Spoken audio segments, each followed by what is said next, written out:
ரிஷாத் பத்ருதீன் அவர்களை பற்றி சொப்பின் பேக்குடன் வந்த ஒருவர் என்று பேசப்பட்டது. அவர் மட்டும் சொப்பின் பேக்குடன் வரவில்லை. அங்கு வெளியேற்றப்பட்ட 1,50,000 மக்களும் வெளியேற்றப்பட்டார்கள் சொப்பின் பேக்குடன் தான். நானும் அதில் ஒருவனாகத்தான் வெளியேற்றப்பட்ட ஒருவன். அப்பொழுது ரிஷாத் பத்ருதீன் அவர்கள் ஏஎல் படிக்கின்ற ஒரு மாணவனாகத்தான் அங்கிருந்து வெளியேறிய ஒருவர். அவர் அங்கிருந்து புத்தகம் கொண்டு வரவில்லை, கொப்பி கொண்டு வரவில்லை, எதுவுமே இல்லாமல் சொப்பின் பேக்குடன் வந்தவர்களை நீங்கள் ஏற்றுக்கொள்கிறீர்களா? அவ்வாறு வந்தவர்களை நீ ஏன் புத்தகம் கொண்டு வரவில்லை அல்லது கொப்பி கொண்டு வரவில்லை என்று கேட்டிருந்தால் நாங்கள் சந்தோஷப்படுவோம். ஆனால் அன்று நடந்த உள்ளூராட்சி மன்ற தேர்தல் மேடைகளிலே இந்த விஷயம் பேசப்பட்டு முஸ்லிம் மக்கள் அனைவரையும் அவமானப்படுத்தக்கூடிய ஒரு விடயமாக நாங்கள் பார்க்கின்றோம். அது மட்டுமல்லாமல் அகதியாக வெளியேற்றப்பட்டவர்களுக்கு எந்த விதமான விமோசனமும் அந்த காலத்தில் கிடைக்கவில்லை.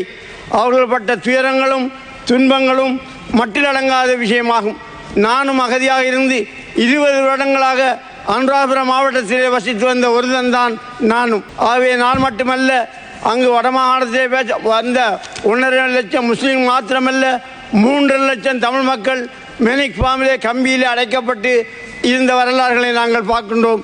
அது மாத்திரமல்லாமல் வவுனியாவுடைய எல்லை கிராமத்திலும் அனுராதபுரத்திலே எல்லை கிராமங்களில் இருந்த சிங்கள மக்களும் இதனால் பெரும் பாதிக்கப்பட்டவர்களாகவே இருந்திருக்கிறார்கள். 1990ஆம் ஆண்டு அந்த வெளியேற்றப்பட்ட அந்த மக்களுக்கு இதுவரையிலே எந்த விதமான நஷ்டஈடுகளும் வழங்கப்படாத துப்பாக்கி நிலை இருக்கின்றது. திடீரென ஒலிபெருக்கி மூலம் புலி பயங்கரவாதிகளால் 2 மணித்தியால அவகாசம் கொடுத்து வெளியேற்றப்பட்ட சமூகம் தான் இந்த முஸ்லிம் சமூகம்.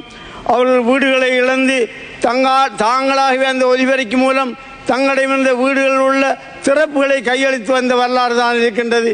ஆகவே அந்த சொப்பின் பேக் கதையை தயவு செய்து உங்களுக்கு முஸ்லிம் மக்களும் தமிழ் மக்களும் வாக்களித்திருக்கிறார்கள், அவர்களை அவமானப்படுத்த வேண்டாம். ஒரு ரிஷாத் பத்ருதீனுடைய பெயரை சொல்லி முஸ்லிம் சமூகத்தையே நீங்கள் அவமானப்படுத்த வேண்டாம்.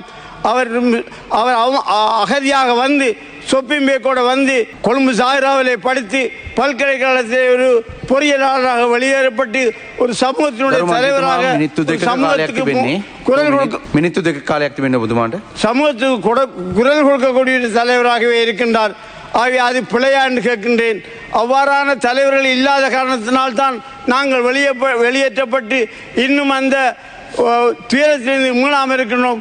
பொருளாதாரத்தில் எங்களுக்கு பாதிப்பு, கல்வியில் பாதிப்பு, நாங்கள் இன்னும் வீடுகள் இல்லாமல் இருக்கின்றார்கள் மக்கள்.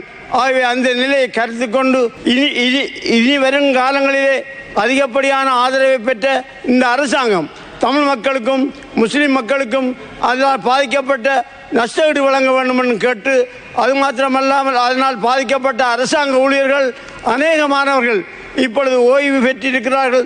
அவர்களுக்கு எந்த விதமான நஷ்டஈடும் கிடைக்கவில்லை. ஆகவே அவர்களுக்கு நஷ்டஈடு வழங்குமாறு அன்பாக வேண்டி விடைபெறுகிறேன். நன்றி, வணக்கம். බොහොම ස්තුතියි. ගරු මොහමඩ් මුල්ලප්පර් මන්ත්‍රීතුමා මිනිත්තු 10ක් කාලයක් ලැබෙනවා ඔබතුමාට. මුනීර් මුල්ලප් මන්ත්‍රීතුමා මිනිත්තු 10ක් කාලයක් ලැබෙනවා. මුලාසනේ හැබන මන්ත්‍රීතුමනි, විශේෂයෙන් මේ අවස්ථාවේදී කතා කරපු අපේ මන්ත්‍රීවරයා shopping bag සම්බන්ධ කරුණු කාරණා සභාවට ඉදිරිපත් කළා. මම හිතන්නේ ඒ කරුණු පිළිබඳව පැහැදිලි කිරීමක් කරන්න අවශ්‍යයි.